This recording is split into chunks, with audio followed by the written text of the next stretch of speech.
Train here, he's been training in sensational fashion. Grade 1 Whitney, the rematch of the 1-2 finishers from last year's Breeders' Cup Classic. There is the runner-up in that race. Fierceness, they've met 4 times. The favorite every single time has been beat. Fierceness the favorite today. It's also the first time ever 2 Breeders' Cup Classic winners have gone head-to-head with Sierra Leone and White Abarrio from 2 years ago. Grade 1 Whitney. Let's go to Frank Miramati. Just waiting on post time.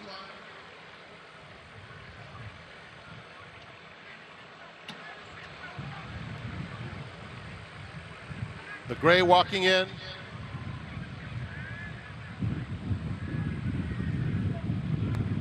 They're in the gate.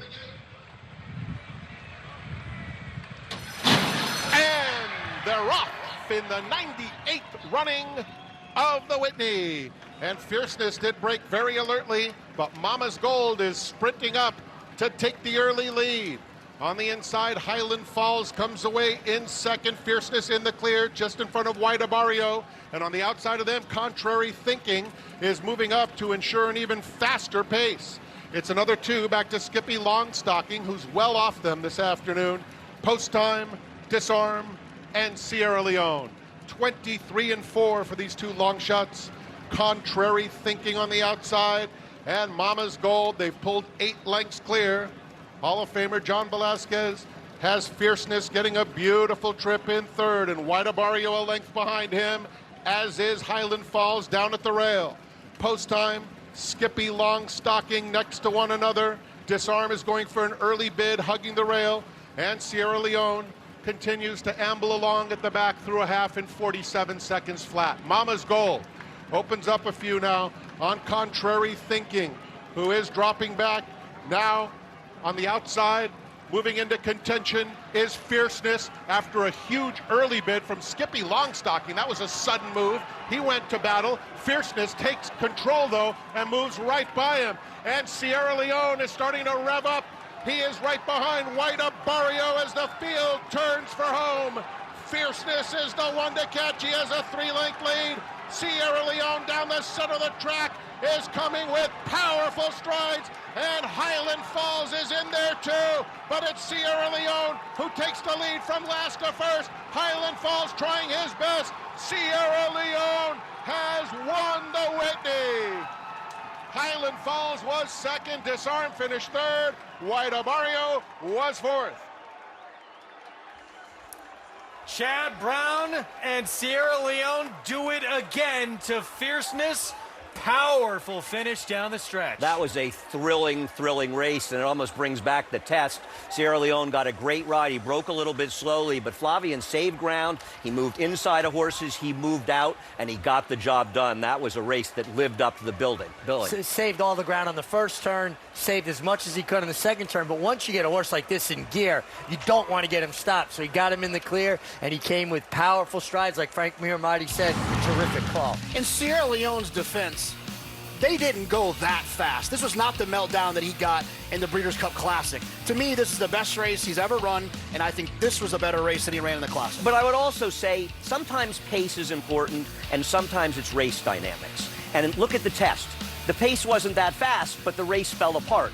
The pace wasn't electric in here, and it still fell apart, and that did work against Fierceness, who made the first move into a race that ultimately fell apart. It's Sierra Leone in the Whitney. Let's go to Acacia. And here with winning co-owner Peter Brandt. Peter, I know that sometimes it's been some near misses for this horse. He got the right setup today, but he fought for it. He fought for it, and we're all delighted. He ran a great race. He's been doing really well up here, and couldn't be happier. I know he had that huge win in the Breeders' Cup Classic, but how validating is it to see him come back this year and do that? It's nice. It's nice. Congratulations. Enjoy it. Thanks. Maggie? Here with Flavien Prat, and sometimes muddy faces do win races. Flavien, I like it. I like sassing my pony. He just got the right kind of setup today, didn't he? Yeah, exactly. And today he broke forwardly, which was good. I was able to at least, stay in contact. I was traveling good down the backside. Didn't know if I had a horse around when we got to the far turn, but as soon as I ask him to get going. He really responds well, and I tip him out, and he extends well. He seems to have put it all together. Obviously, his first 2 races maybe a little disappointing, though good in defeat. He just seems like, as a 4-year-old, he's really running straight and getting the job done, especially today. Yeah, I always thought he'll get better with races. Obviously, we were already disappointed the first time when he came back in Fairgrounds. So then you go back to Churchill on a slow pace, where I think it was pretty much like a first race after layoff because he didn't run much at Fairgrounds. So it's very rewarding. Well done. Congratulations. Thank you, Maggie. As you said, it's so rewarding as Sierra Leone takes the Whitney, Greg. These are special races to win. 4-win day, by the way, for Flavien Prat, who broke all kinds of records here last summer.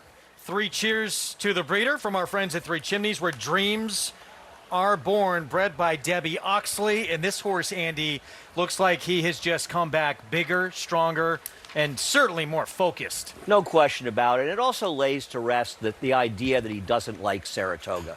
He never ran badly in Saratoga. He just didn't have reasonable setups in those races. He got a decent setup in here, and he proved best. It was a very exciting performance. And let's not forget about Highland Falls, by the way, who showed up and ran a very big race in defeat. Ran huge. Sierra Leone looks bigger, looks stronger, and he's certainly a lot more mentally focused. He's just a better version of himself this year as a 4-year-old. How about the potential stretch run we might see between Sierra Leone and Sovereignty at some point with those 2 horses finishing the way they do? Here's what's at stake. So automatic entry for Sierra Leone into the Breeders' Cup Classic to try and defend that title. $7 million November 1st. At Del Mar, and let's touch on that. So this big performance, this horse obviously won it last year. He'll go back to try and defend that title again in a matchup with him. And Sovereignty now is going to head to the Travers. It's been sensational. Who do you guys like? Sierra Leone. If he runs a rabbit in the Breeders' Cup Classic, it'll help Sovereignty as much as him. Yeah, they have a similar style. I gotta be careful with that move. Sovereignty's a little quicker, actually. The one thing I'll say about Sierra Leone is we know who he is. He showed us who he was a majority of his 3-year-old year. He showed us who he was in the Classic. He showed us who he was just now in the Whitney. When it comes to Sovereignty, there's still a little bit more of a ceiling because he's only a 3-year-old, so he can get better as the year goes on. With more on fierceness, let's go back to Acacia.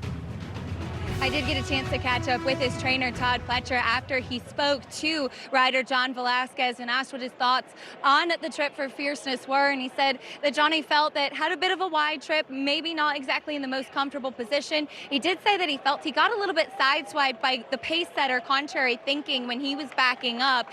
He ended up kind of backing up into the face of other horses and thought that might have broken fierceness's stride a bit. But then Todd said, other than that, no excuse. Greg? Not his day today for fierceness. Sierra Leone, he was dominant down the stretch, and now it's back to try and defend that title, and he should be the favorite, you would think, off this performance. Well, he is. I mean, he's established himself right now as the best older horse, but there is some good racing left to come, guys. It was deterministic in the 4-star Dave after a Grade 1 Manhattan win as well. He's been sensational on the grass. Kilwin surprises. It was her stablemate who was favored. She's now 2 for 2 and collects a Grade 1 victory for Rusty Arnold and Sierra Leone. It's on to the Classic to defend that title, and they'll be on Fox. Pre-game is next.